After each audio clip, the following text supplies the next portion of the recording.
This video and all of its contents, including any opinions expressed by the narrator, are strictly for entertainment purposes only, and is not intended in any way as a substitute for professional services and consultation from a licensed therapist, doctor, attorney, or other licensed professional service provider. Each person must make their own life decisions, and those decisions are theirs. Welcome back to Find Your Alpha. I'm back at you this week with another fantastic video story. And I'm going to warn you, this one's a little crazy, so let's get right into it. The title of the story is My Wife Was a Kept Woman for the Doctor She Worked For. She is now remorseful and regrets her actions. And here's his original post. He starts off and he says, I need the help of people to see me through this as I feel I am alone. I want to say now that English is not my first language, so bear with any mistakes. He says, I am 29 and my wife is also 29. I'll name us Hugo and Valentina. We met about 8 years ago when I went to the specialist doctor she works for. She was the office person there. She did all the scheduling and paperwork when you went in and out. I thought she was nice and very handsome and healthy looking. I was taken away with her right up front.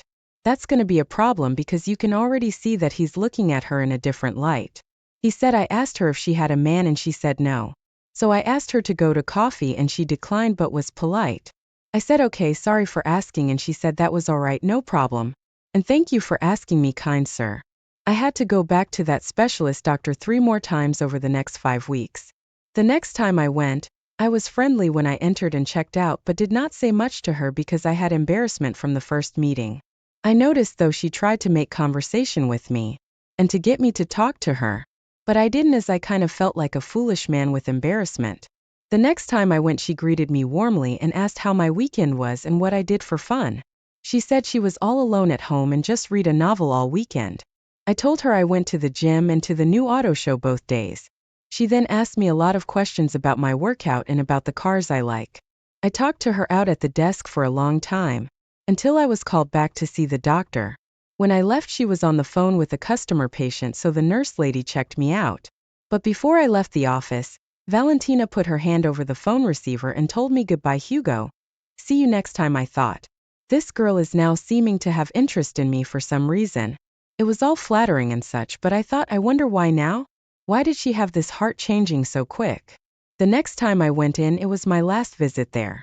It was busy when I walked in and Valentina was helping 3 of us patients at the same time at the desk, but she smiled at me with eyes that were bright.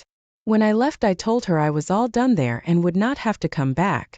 Valentina told me she was glad for me but was sad because she wouldn't see me again. I said goodbye and walked out the door, and as I was waiting for the elevator in the hall, Valentina came up behind me and said she would like to go for coffee sometime if I still wanted to. I was taken by this boldness and said yes. She gave me her digits and I put them in my phone and sent her a text so she had my digits too. I had a wonderful feeling in my body after leaving that building, he says. I wonder what kind of feeling he had. 2 days following, on Saturday, we met for coffee at a shop in the village.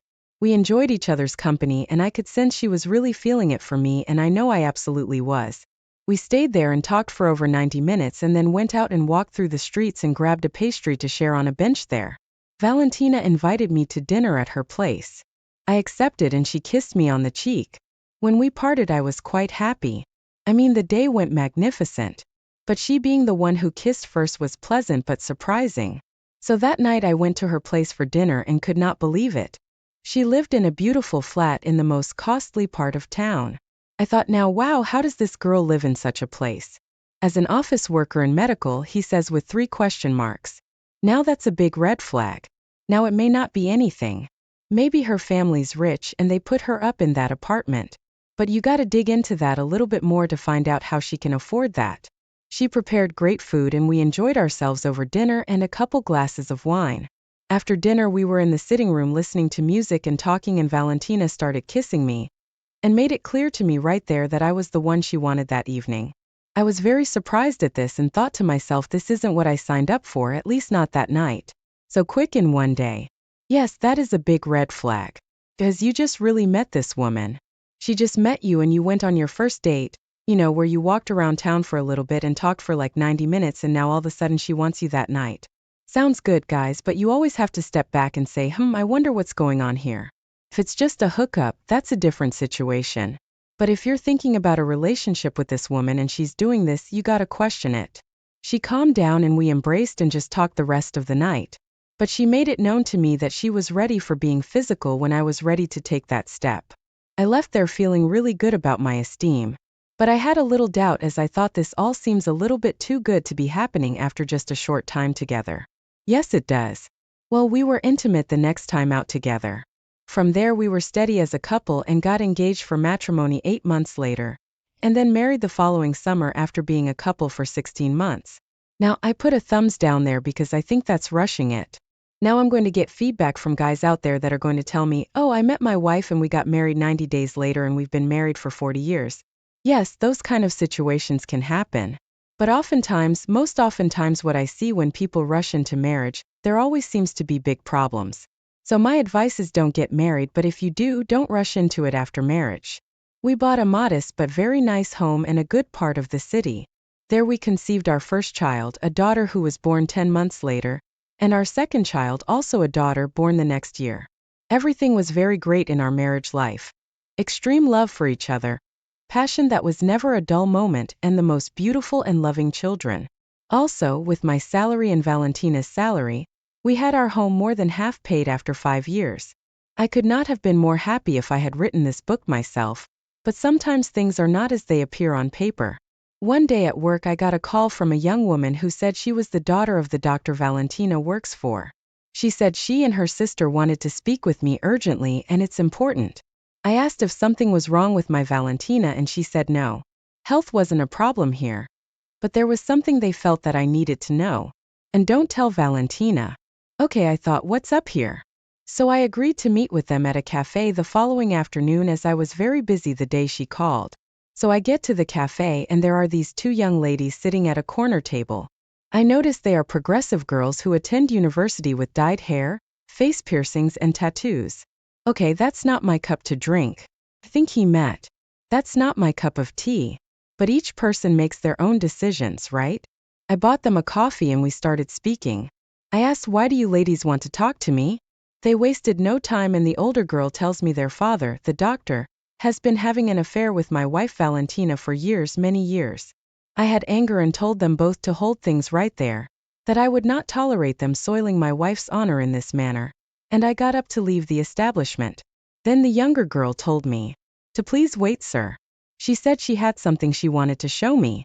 She pulls up a video clip on her phone of my Valentina, and the doctor without any clothes having relations. I put my hand over the phone and told her to get that out of my sight and I didn't believe it. The girls told me, sir, this is not fiction. They said they had videos dating all the way back 9 years. I excused myself and went outside to my vehicle and started to cry, but then composure returned and I went back into the shop.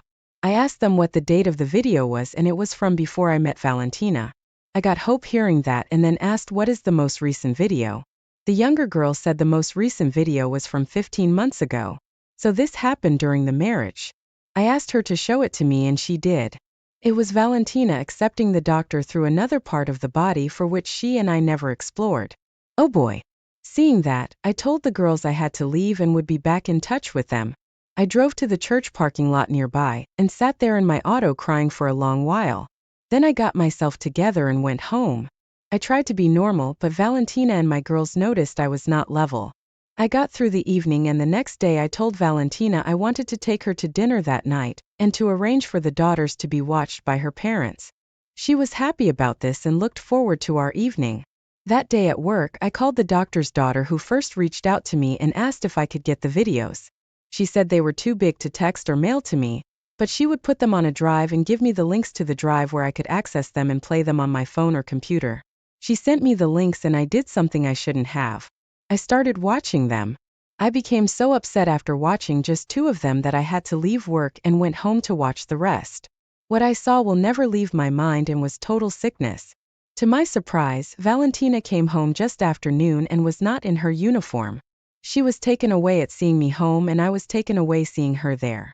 She asked me why I was there, and I told her to come with me to the bedroom as I had something to show her from our computer.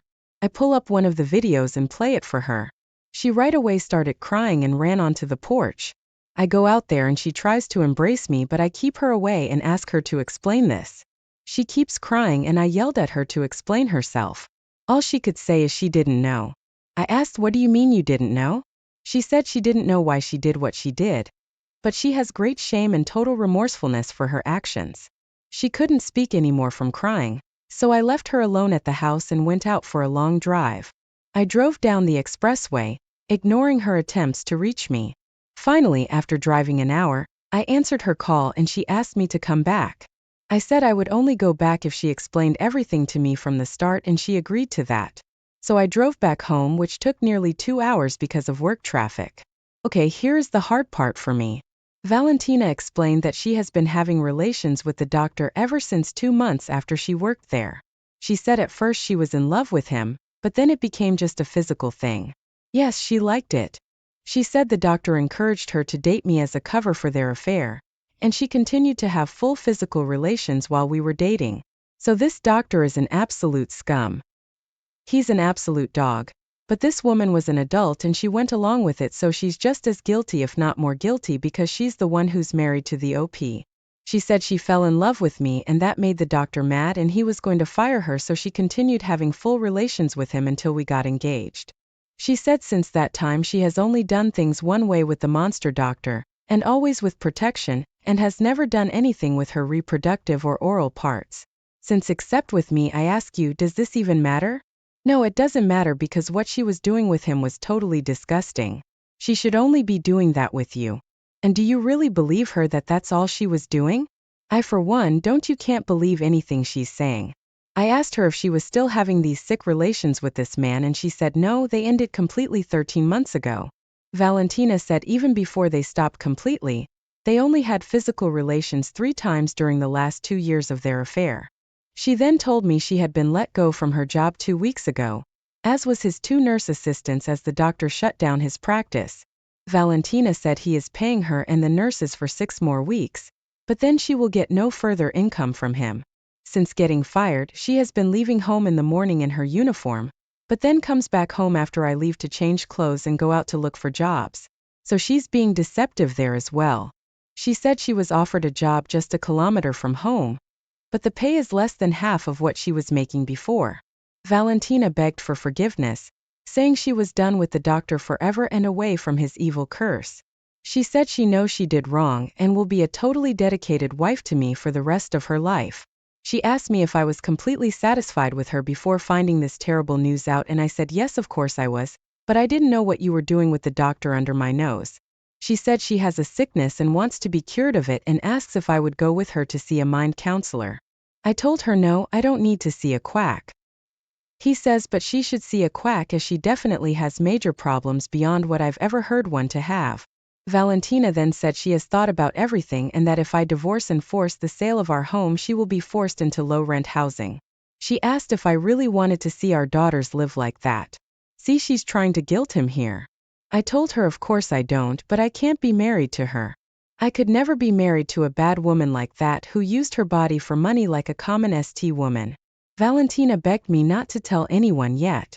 She said let's just give it a few weeks to see if I settle down. She said if I'm still upset after that, and can't go on with her, then she will give a full written confession of her indiscretions, tell everyone in our family and give me a no-strings divorce if I want. Okay, so now it's been 5 days since all this happened and I can't live with myself. Very little sleep, no appetite, and I'm in a bad mood all the time and it's taking twice as long to do my work. Now I can't go on like this much more. What advice do you have for a man in my shoes? I don't want to be without my daughters, even for just 1 day.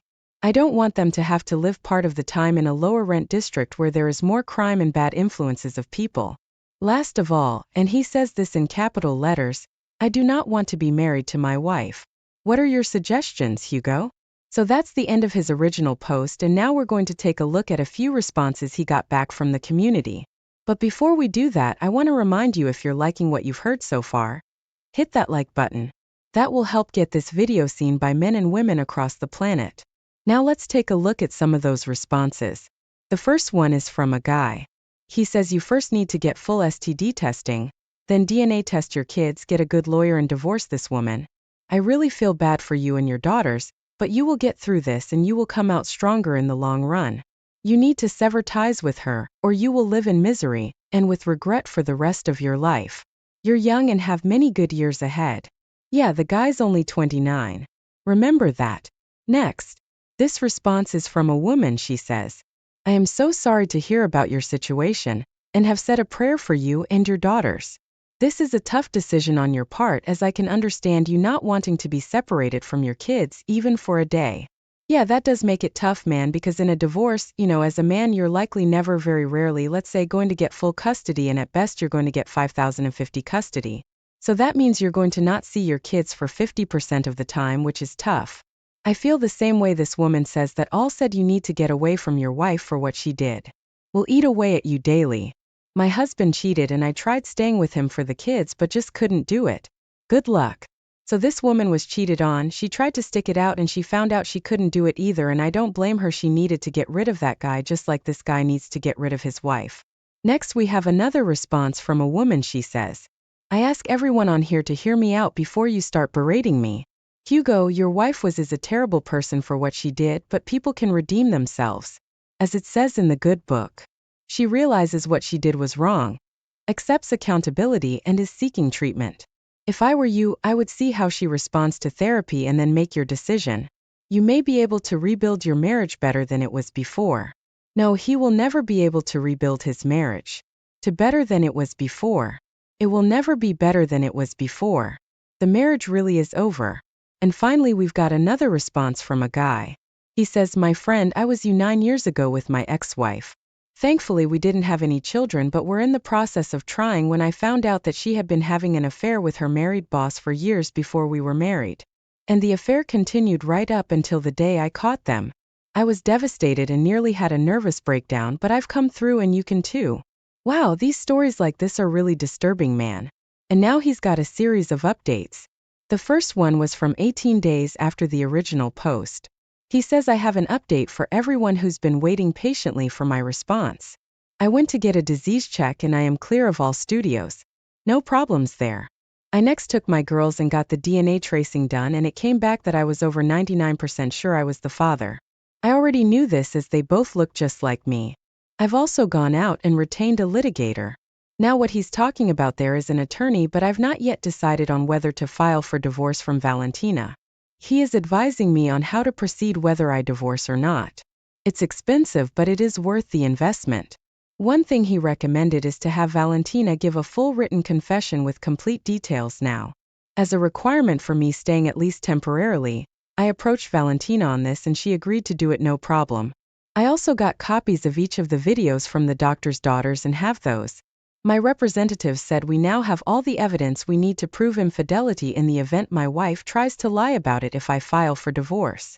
I'm still living at the house and it's been hard putting up a false face for everyone. Valentina is sleeping in the guest room we have, and for now our situation will be secret from everyone.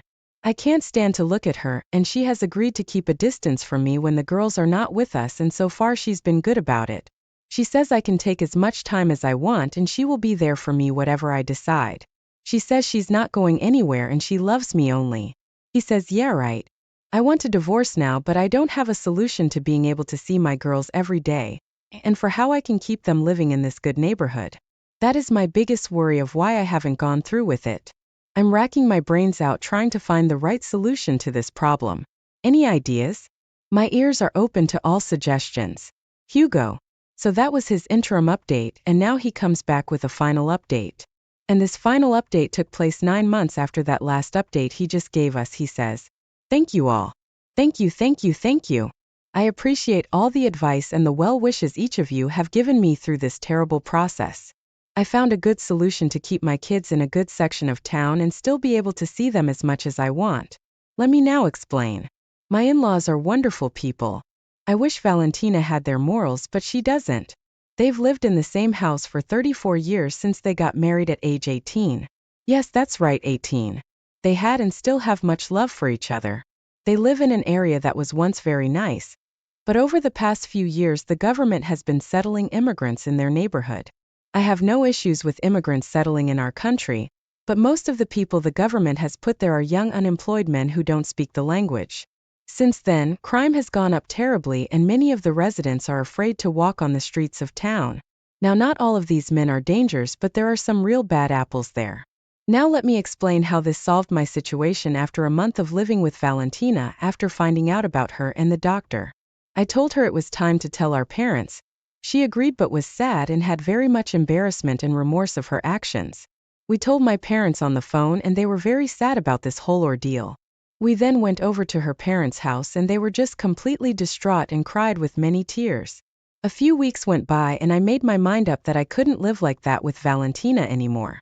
And I needed to get the divorce, but I didn't have a housing solution for my kids. Then I had an idea that was great.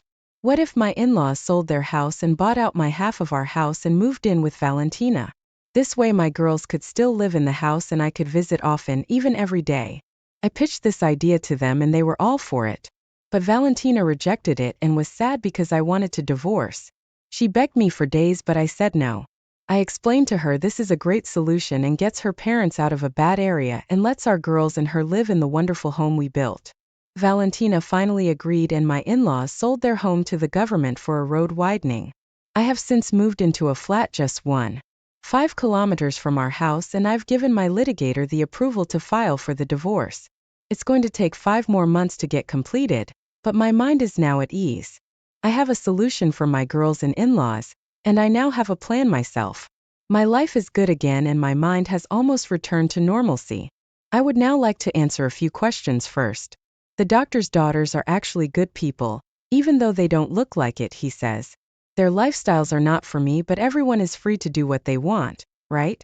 They told me that their dad was mentally abusive to their mother throughout their entire marriage and was totally absent from their lives.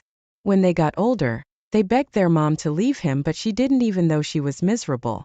I've never met the doctor's wife, but the daughters tell me she is a wonderful woman. She filed for divorce from the doctor and it was already final. The daughters tell me she is doing well now on her own and is happy for the first time they ever remember. As for the doctor, the daughters ruined his reputation on social media and pressured the hospital system to get rid of him. That's why he shut down suddenly and let go all his employees. It was all due to his daughter's actions. Good for the daughters. They hate him and want nothing to do with him as a result. They also have a general disdain for men because of the bad example he set. I told them that not all men are terrible humans like their father. They told me they realize that now and are starting to be more open to having men in their lives. Also, the daughters told me that after Valentina and the doctor stopped having regular relations, he started up with a young woman at the hospital and with a married patient of his. This is a big no-no for doctors in this country, and as such it is unlikely that he will ever be able to restart his practice and may have to move internationally. He has since moved out of the metro area and lives in an apartment. He lost his business, his reputation, his wife and his daughters.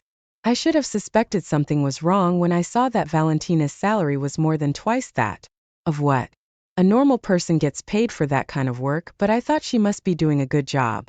Yeah, she was really doing a good job. You just didn't know what kind of job she was doing, he says. My God, I wish none of this ever happened. And I still had my wife in my life as I thought she once was, but that's not possible. So, with everything into consideration, life is good for me, my girls, my in-laws, and yes, for Valentina.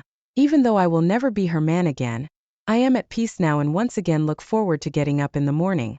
Hugo. So that's his story, and overall I think the guy handled this as best he could. He was really concerned about the welfare of his kids, which I don't blame him. When you're a parent like that, that has to be your number one priority. But once he got that settled, he quickly took action and divorced this woman. Now the issue he's going to have here is being able to keep that separation with his ex-wife. He lives just 1.5 kilometers, like he said, from his house. He's going to be over there all the time visiting with them, which I don't blame him. You know, he wants to see his kids all the time. But his soon-to-be ex-wife is going to be there too, which means there's a chance she could reel him back in. This is a tough situation, so he has to be very cautious. So I hope it's sometime in the future. This guy comes back and gives us an update on how things are going for him, and hopefully he stays the course. So let's take a look at now what I think are the morals of the story. Number 1, human nature. Specifically in this case, female nature is the same no matter what the culture.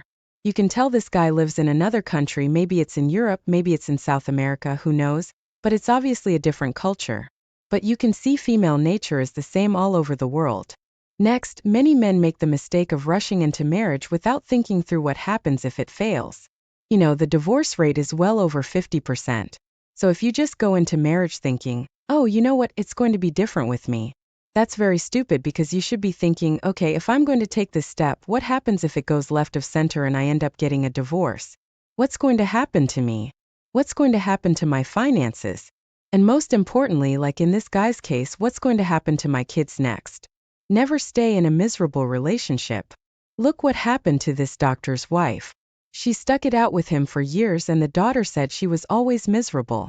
They never remembered her being happy. Until now she's divorced from him.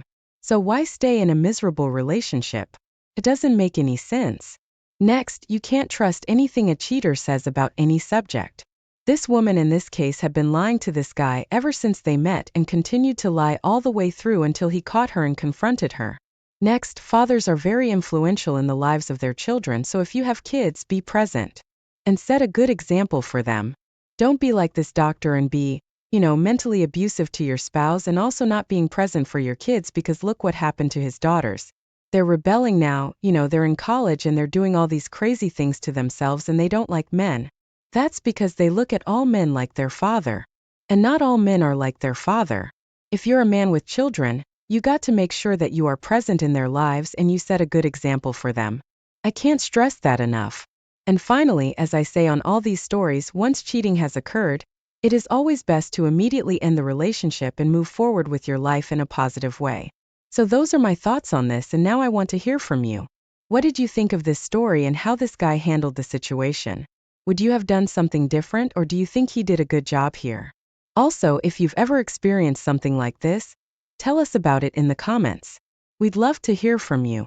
Also, be sure to like this video, share it with your friends, and subscribe to this channel, and I will welcome to another Reddit relationship advice video. If you enjoy the content, please like, comment, and subscribe. Now let's get into today's Reddit relationship advice video.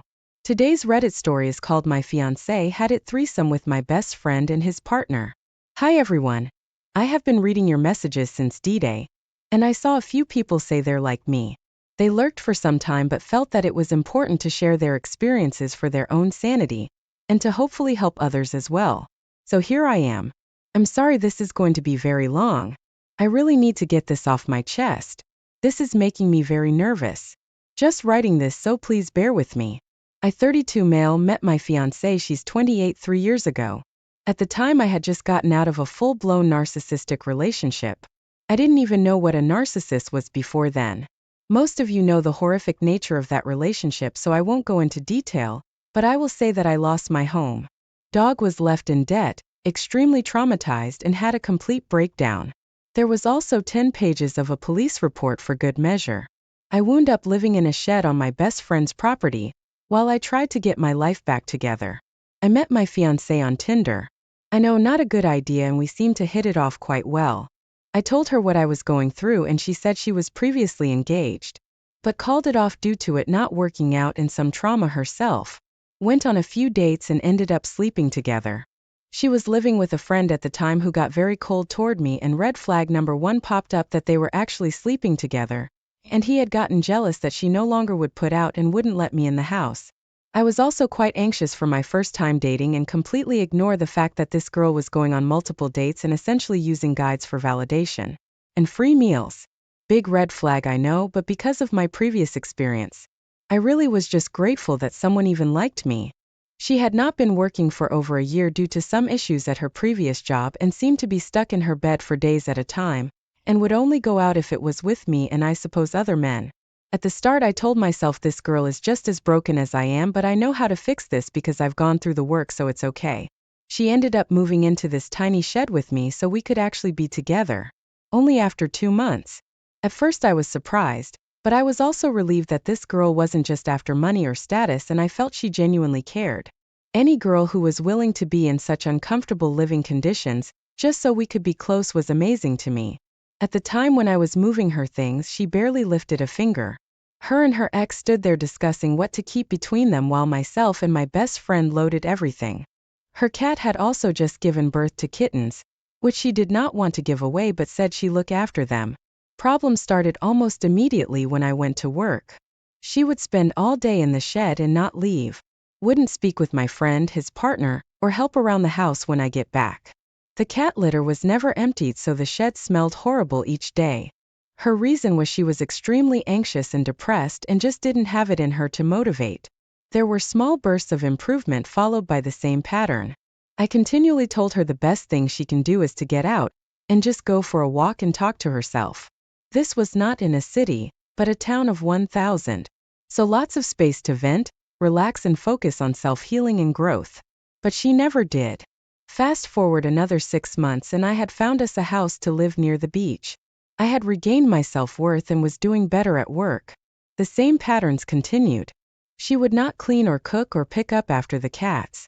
I talked at length to her about this and was always very patient and understanding, but said we need to meet each other in the middle here and work as a team to help rebuild our lives. This worked on occasion and I would come home and the house had been cleaned, which was nice. I'll add that during this time she provided no financial support, and I needed to pay for everything including her smokes, food, cat food, etc., along with my own as well as rent, power, etc. I had talked to her multiple times about getting even a basic job like McDonald's or a service station just to get herself back out there and to help me out. But she said she hated those jobs and wouldn't do it. She was extremely anxious about being alone or in public, so would not do any shopping or go out unless I was with her. She said this was due to childhood trauma and bad relationships, and because of my last one I said I understand, so let's work on it together. She was not able to handle conflict at all. When there were issues that needed addressing, I would sit her down and say we need to go over this, but she would either go off topic or simply say I can't deal with this, and walk out of the room or avoid me altogether. I would give her 10 minutes, then come in and say the problem won't go away simply by ignoring it. I would remind her that I'm not going to leave, I'm not going to yell, but we need to address these issues so we can move on. This sort of thing went on for about a year or so without me realizing it. I was getting more and more depressed and lower in energy. I'm sure you guys know how it feels when you wake up in the morning with a smile on your face. You'll over to your other half and say good morning darling, and you get a hey hon, can you put the coffee on? No smile, no energy, just a miserable face like it was the worst day. This started to take a toll, and without even realizing it, I had started to lose my energy, my joy for life. My sex drive took a huge dive, and I actually felt really bad about this because she would constantly ask and I just wasn't in the mood. What I didn't realize was this girl had made herself the center of my world. Everything revolved around her. I stopped going out, I stopped seeing my family, etc. The second year she was doing a bit better, and I had helped her through a lot of her anxiety and depression. She could go to the shops to get food without me and was taking regular walks with me outside. Things were looking up. I even motivated her to follow her goal of becoming a mental health worker. I kept reinforcing and giving her all of my time, love, and dedication, and eventually she got onto a course that she absolutely loved. It was the first time she started to really live properly again. I would pick her up and drop her off each day and she was smiling and laughing again. I was happy, I really was. While this was going on, I began to have this massive urge to begin self-improvement. I wanted to get back to the gym, to start my hobbies again, which at the time she said, yes, do it, you need to. However, each time I attempted this without even realizing she was sabotaging my progress. If I got home and said, okay, I'm going to cook a healthy meal, it was, oh, we had that 2 days ago, let's just get takeout. When I said I wanted to quit smoking, she said, great, me too. But she only lasted 2 weeks and it started to become a pattern. I would say, let's do this to improve our lives. She would be on board for about 2 weeks, then fall back into the same pattern of low energy and no interest. By this point, I realized that her codependency was not going away, even though I had talked at length about it with her. I told her I used to be like you. I know that you love me to an extent, but only because you need me, not because you want me. I would tell her that I can tell you, my darling, I don't need you, but I want you. I love you with every inch of my being. I know you're not perfect, but I see the person you truly are underneath all this. She agreed, and again 2 weeks later, back to the same habits, talks again of standing up for herself, not trying to just like the things I like, but finding out who she is and what she enjoys. I made a decision at the end of the year that I was now enabling her, and in turn I was not honoring myself because after all the talks and all the conversations, patience and understanding, she was still making me put up first beyond anything else.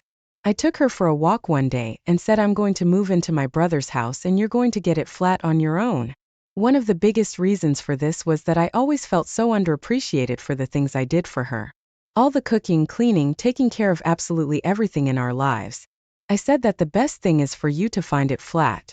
So you can learn to do these things on your own and understand that you don't need someone to look after you for you to be okay. Of course she panicked. Lots of arguing, crying. But eventually she began to see the positive. I said and reinforced, I'm doing this because I don't want us to lose each other. But the way we are together isn't healthy. And she actually agreed. That is until she spoke with her mother, who found it completely irresponsible that I would do such a thing. In other words, it's a bit queer what you're doing. I need to say that a major red flag I ignored is that I never got along with her family. They seem very dependent on other people to survive. Her friends were either friends with benefits or absolute drop kicks that made me annoyed to be around because they acted like children at the best of times. I moved in with my brother and she eventually found a flat, and I guess without me realizing it, this was indeed the end of our relationship. She slowly began to check out without me realizing it. When I said we should catch up on the weekend so you can learn to be more independent and I can focus on myself, it turned into seeing each other 3 times in a row each week and weekends. Nothing I said or did that was positive was adhered to, and I crumbled to her request each time. By this stage she had finally gotten her dream job as a mental health worker, and was over the moon. And so was I. All that time, effort, love and commitment I had put into her while sacrificing myself had paid off, and she was in such an amazing place. Her finances that I worked with her own didn't pay, just showed her how to get debt-free, were sorted, and she had a good car that was cheap on gas. I want to add here, I helped her move her things 3 times, including to her new flat each time. I did the majority of the work while she did little. When it came time for me to finally move flats with my brother, she was nowhere to be seen. I asked if she could come help wrap some glasses and paper. She came but went to bed because she had finished work and was too tired. In the week it took to move, she did not help once. She started to become more controlling and asking me to buy her Uber or drop it off at her work 30 minutes away from where I live. I did this, however, I started to get more frustrated than I was getting almost nothing back from this girl. Breadcrumbs, if you would even call them that. She was draining me of everything I had and building herself a more and more, and I felt my codependency and motion start to kick in and I panicked.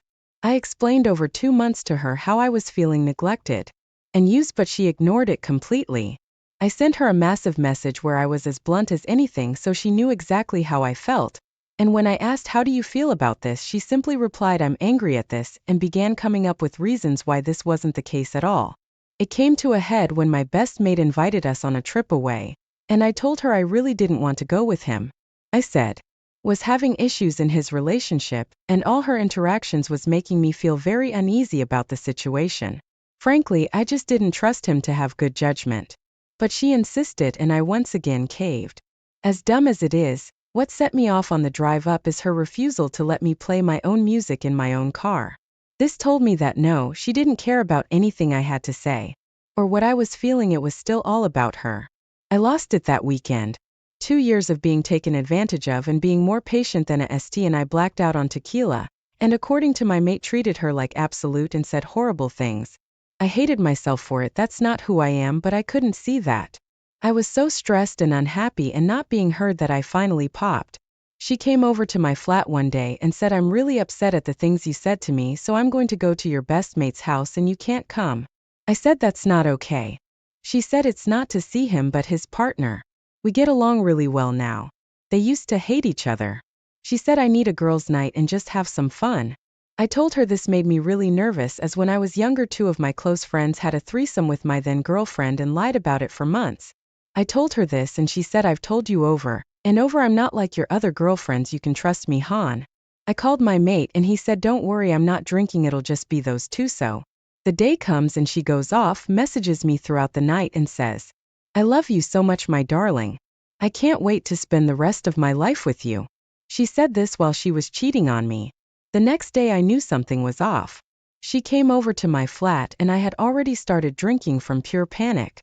I called my mate and he said, don't worry bro, I kept my pants on this time. I text him again later and said, "Are you sure nothing happened, man?" He said, "I promise, man, nothing at all happened, it's all good." I asked her and got a stern. "I've told you time and time again, I'm not your other girlfriends. You need to trust me." The only reason I found out was my best mate's partner's guilt kicked in and she spilled the beans. That text. I'm starting to cry just thinking about it.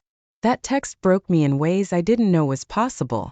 I've been friends with that guy since I was 5 years old, his partner since I was 13 years old. I won't go into the emotions because we have all felt it, but the level of betrayal and disrespect, man, it kills every part of you that was good inside. When I called my mate, I said, "Why?" All I got was, "I don't know, man, sorry." That was it. Neither of them seemed to care. They were more upset at each other and couldn't care less that they just screwed over their oldest friend. I took her back. I believed all the words she said of sorry and mistakes. And I love you and will fix this. Even though she just proved she could lie through her teeth and be completely fine about it. I don't want to go over what happened, but she had us each get promise rings made so it would prove her loyalty to me, and that she never wanted anyone else. I caught her 4 weeks later cheating on me again with either one of her old friends or friends with benefits or someone she met on Tinder. When I confronted her, she said he's just a friend. I asked, "Did you tell him you had a boyfriend?" And she said yes. So I started typing on her phone and she panicked and said, "Give it back." I said, "What are you doing?" Tears in my eyes, and she said, "We're done, I'm done." When I asked her why she said this, "It was easier to break up with you than to tell him 3 years, all that effort, money, love, time, all the drama, all the work, and it was easier to end the relationship than to tell a side dude she had a partner." From what I've heard, she went on a sex spree, having threesomes and doing random guys within days, and got into another relationship after about 6 weeks only because her new guy turned her down. Otherwise it would have been within days. Damn. Thank you for watching and listening to the video. Remember, if you enjoyed the content, please like, comment, and subscribe so that I may bring you more Reddit relationship advice and My name is Tom. I got married to my wife about a year ago. Her name is Mary. Back in middle school, Mary and I were classmates, but we didn't really talk or hang that time. However, we reconnected at our high school reunion and ended up sitting next to each other by chance, which led us to become closer and eventually start dating. Mary is a modest and kind person. She's not a talker, but she always listens to my stories with a smile on her face. Being with Mary feels so warm and peaceful, and thinking about our future together just felt like the natural course. We got married when we were both 24 after dating for 4 years.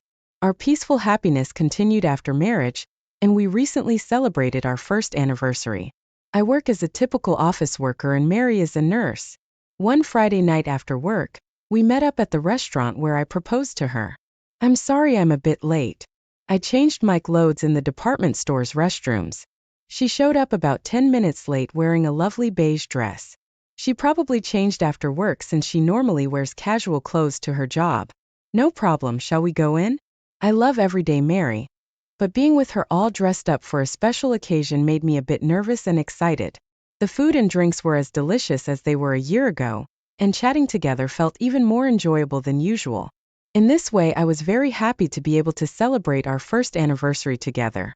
And with that feeling, I gave her a bouquet. It was a bouquet filled with haze grads, which Mary loves. I'm usually not the kind to do romantic stuff, but I heard a certain celebrity couple mention that giving bouquets on anniversaries was their secret to a happy marriage, so I decided to give it a shot. I was embarrassed, but seeing Mary's happy face made it all worth it. Let's keep it going. We laughed after saying that, and the anniversary dinner ended. I felt overwhelmed with happiness and believed that together with Mary, we could overcome any hurdles, even if our family grew or tough times came our way. But as if testing us, a big challenge came sooner than I thought. It was about a month after our first wedding anniversary. I work in sales and around 3 p.m. my last meeting wrapped up. My boss told me I could head straight home. I was thrilled to get home early since today was Mary off too. So I speed off in my car at a red light. I thought about texting Mary, but a mischievous thought of surprising her made me refrain. I stopped at a convenience store, bought 2 of Mary's favorite cream puffs, and was about 10 minutes away from home. When I stopped at an intersection next to the red light, I spotted a familiar face. It was Mary. I guess she might be out for lunch with a friend since she had the day off. But as I kept watching, to my astonishment, she was holding hands with a guy around our age and they seemed happy. I couldn't believe my eyes. I rubbed them and looked again, but it was undoubtedly Mary's face. I wanted to see what they were up to, but the light turned green and the car behind me honked, so I had to move on. I kept telling myself Mary wouldn't cheat and tried to focus on driving, but it was a fact that Mary was holding hands with another man. My mind was a whirlwind, so I parked my car in a nearby large park and sat alone for a while to think. However, even after thinking about it, I couldn't organize my thoughts, and for the time being, I concluded that I had no choice but to watch Minori's reaction and see how things would go. When I arrived home around the usual time, Mary greeted me with her regular cheerful welcome back. Oh yeah, I'm hell. I was dumbfounded to see her acting so normal. Didn't she feel guilty about something? Was she able to act this way because nothing shady happened? But they were holding hands, and I don't think there's any other reason adults should hold hands. The more I assume Mary acting normal, the more confused I got. Susie's grandma sent a bunch of asparagus and she shared some with us. So it's an asparagus party, Mary said cheerfully as she headed to the kitchen. Susie is Mary's best friend since middle school. I'm acquainted with her because we went to the same after-school club. Oh, I see. When my response was lacking due to my inability to concentrate, she curiously looked at me saying, "Don't you like it, Tom? You like asparagus, don't you?" "No, I'm happy I should thank Susie," I hurriedly responded. But was she really with Susie even though she was just with a guy? But indeed, there are plenty of asparagus. Maybe I mistook her, or was she preparing thoroughly to deceive me? My heart ached at the thought of doubting Mary, who was preparing dinner with a smile. I think I still wanted to believe her. In the end, we finished our meal as usual and spent an ordinary day. She was pleased with the cream puff just like the usual Mary. The next day after leaving for work, I messaged Susie, who said she had given me the asparagus. "Did you really meet Mary yesterday and give her asparagus?" I expected this to be a non-awkward way to ask. Then she promptly replied, "Yes, you seemed really happy because you like it." After all, Mary wasn't lying. I couldn't believe that Susie, who is known for her strong sense of justice, would be part of Mary's infidelity. I tried not to think about it, thinking it was just a mistake. After that, Mary returned to her normal, calm daily life. I gradually forgot to doubt Mary, and when I thought my peaceful life had returned, I saw something I shouldn't have seen. It was a beautiful day, and during my lunch break I decided to eat lunch on a bench in the park. I often visit this park, so I usually sit on the bench in front of the fountain, but when I got closer I noticed a couple sitting there. So I sat on a bench in the shade of the trees where I could see the fountain, while eating the lunch Mary had made. I thought to myself it would be fun to bring lunch to the park with Mary like this. I was looking at the couple on the bench in front of the fountain when something unbelievable entered the field of my vision. "Mary." I was so shocked that I inadvertently blurted out. Yes, there she was, sitting intimately with a man I didn't know. It was Mary. She was smiling at this stranger with that blissful smile that I know so well. I couldn't believe what I was seeing, but there's no way I could mistake Mary. To be frank, there was no way to mistake her. That was definitely Mary. While my mind was blank, the two of them got up and started walking again, hand in hand. Was she so engrossed in this man that she didn't notice I was right there? If she had changed her feelings, it would be easier if she told me honestly than being nice to both of us. With my sadness, a feeling of resentment also welled up in my heart. After that, I somehow finished work and returned home at the usual time. And there was Mary, who seemed to have just gotten home, saying, "Welcome home." I just got home too, so I'll quickly start making dinner. How can she behave so normally? Could it be that she's been deceiving me for a long time and used to lying? "Where have you been?" I asked. "Tuck." "Work. You know Mary is a nurse at a clinic and she always works on weekdays." "I know that, but she was walking in the park with a man during the day. It doesn't seem like Mary has any intention of telling the truth. She's just trying to keep deceiving me." I finally snapped at Mary's insincerity and said, "You don't have to lie anymore." Mary looked puzzled and asked, "What are you talking about?" I couldn't keep up with her act anymore. I handed her something I had prepared and said, "I can't trust you anymore, please leave." What I held in my hand was divorce papers. "What? Why? What do you mean you don't believe me?" Mary asked, and like she is about to cry and looks confused. It's amazing how she can cry when she's not even sad. As I thought this, I couldn't bring myself to explain the situation. "Why don't you think about it?" "I'm not coming home tonight," I said and left the house. I said that and left the house. Just a short while ago, we had celebrated our first anniversary, and I was looking forward to the future. Who would have thought a future like this was waiting? I stayed in a nearby motel that night, filled with despair, and went straight to work the next day. Mary didn't contact me in the meantime, but there was a message from her by the time I finished work. I've given it some thought and I can't figure out why you're so mad. But if I've upset you in any way, even unknowingly, I'm sorry. I want to be with you, Tom, and I want to make an effort for us, so I want to meet and talk face to face whenever you can. Please get in touch. I'm sorry. Her message was so like her, sincere and heartfelt. If it weren't for the fact she was having an affair after such a betrayal, I couldn't fathom why she would still lie. If she's that into the other guy smiling so happily, she should just break it off with me. But then again, we were supposed to be a couple that talks through everything.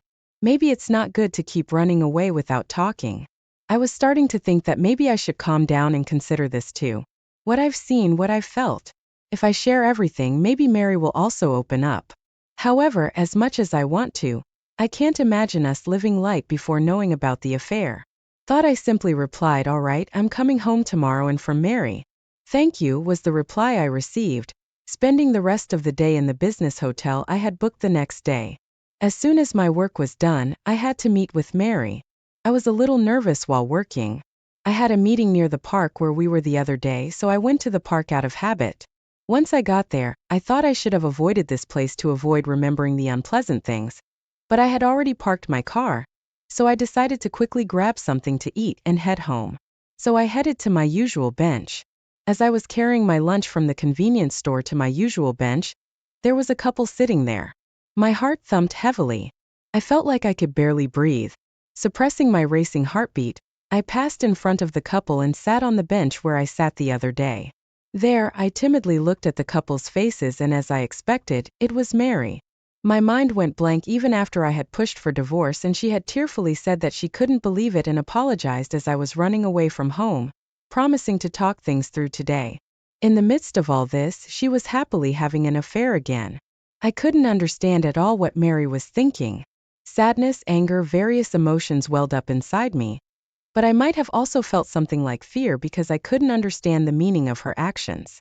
Then today, it was the man who left the bench first, leaving Mary alone on the bench, unable to bear it anymore. I immediately got up and walked towards Mary, and when I grabbed her arm and asked, "What do you think you're doing?" "What? What is it?" Mary said. Is she making a fool out of me by speaking so formally and with a suspicious expression? I couldn't understand what she meant. What do you mean? But when I said that much, I noticed something strange. It really felt like she was a stranger. It's true that the person in front of me was Mary, but I felt something was different. You're Mary, isn't it? When I said that, she looked a little surprised and then said I'm not. Although it could be seen as a clumsy light that Mary told to get out of this situation, the reason her words felt more truthful was because the atmosphere of the woman who looked almost exactly like Mary was completely different. On closer inspection, I noticed that she had freckles under her eyes and on her chin, which were different from Mary's features. Oh, I apologize. Had I been mistaking this woman for Mary all along, or was it just today? My mind was in chaos, but the fact remained that I had mistaken this woman for my wife and grabbing the arm of a stranger and shouting at her. I wouldn't blame her if she called the cops.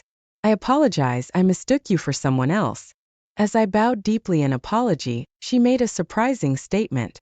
Do you by any chance know someone who looks a lot like me? Hearing her words, I instantly lifted my head. Oh yes, my wife has a similar face and I mistook you for her. Then she shared her surprising story. Apparently, her name was Lisa. She was the same age as Mary and me, and she worked as an office worker near this park. Lisa had a fiancé who was the man she was with just now. They both worked nearby, so they often meet up during their lunch break. It seems that the woman I saw in this park the other day was indeed Lisa. And the woman I saw crossing the street a few months ago was also likely Lisa, given the circumstances. As I listened to her, I was filled with deep regret. I had mistaken a woman who looked like Mary for my wife, and without listening to her side of the story, I had accused her of having an affair and demanded a divorce.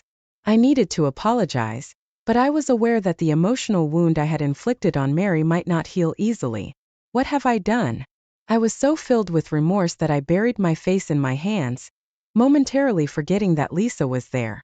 Then, there's something else I haven't told you, Lisa said. What is it? In my distracted state, I asked her what it was. I have it when sister who I've been separated from since we were children, Lisa said. What? I was stunned. I asked her to explain. I was born at Wynne, but our parents divorced when we were 4 years old, and we've been separated since then. I barely remember it since their breakup was due to relationship troubles. They prohibited us from seeing each other. So I've lived my life not even knowing if my sister is alive. But I've never once forgotten about her. I've always wanted to see Mary again. Lisa's eyes filled with tears as she spoke, and I couldn't believe she was lying. So my wife Mary is Lisa's sister, but I've never heard Mary talk about having a twin. If your wife is indeed my sister Mary, then it's understandable that you could have made a mistake. We do look so similar.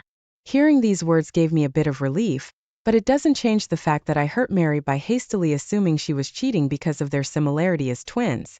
As we kept talking, the time for both of us to return to work was drawing near, so we exchanged contact information and parted for the day. I wasn't sure if she would forgive me, but I decided to first apologize to Mary and then explain about Lisa. Then I headed home. When I got home, I saw Mary with an anxious expression. Seeing her face made me feel a tight squeeze in my heart, and I immediately apologized. Mary, I was wrong, I'm really sorry. I suddenly bowed deeply, and Mary looked at me with surprise. Then I openly told her about my suspicion of infidelity, and about meeting Lisa. After hearing everything, Mary looked confused, but she first said this. Thank you for telling me, Tom, you don't have to apologize. I'm the one who's wrong for not telling you that I have it when sister who was separated from me. I've troubled you, and for that, I'm truly sorry. Wait, no, you don't have to apologize, Mary. I was the one who jumped to conclusions. I'm truly sorry. We spent a while apologizing to each other, and finally were able to understand each other's feelings. And then for the first time in a while, we were able to genuinely laugh together. After that, I heard stories from Mary about the past. It was exactly the same as what I heard from Lisa, and I understood that they weren't Wynne sisters. Mary hadn't told me, not because she intended to hide it, but because her mother had told her. Think of your twin sister as being gone. I've met Mary's mother, and she's a really nice person. It's hard to imagine such a mother-in-law saying something like that to Mary, as if she wanted to erase the past. But it could have been due to serious marital strife. Yet just like Lisa, Mary never forgot Hartwin's sister. She always wanted to meet her, and she started crying while talking about this. Seeing her like that, I couldn't just leave her. I suggested that we tell her mother and arrange for Mary to meet Lisa again. At first, Mary was hesitant, but it seemed like she had made up her mind to follow her true feelings. On a later day, we obtained permission from her mother, and Mary was able to reunite with Lisa. When Mary and I arrived at the park, we were significantly earlier than the appointed time, but Lisa showed up 10 minutes before as well. They really aren't Wynnes. Seeing them together for the first time, I thought that to myself. The two of them had as soon as they met. I'm so glad to see you're doing well. When Lisa said that, Mary replied, Lisa, I've missed you so much, and started crying first, but then Lisa also started crying almost at the same time, and I thought they really aren't Wynnes. They were so engrossed in their Wynne world, chatting happily, that I was completely left out. But seeing Mary's smile, I felt truly glad.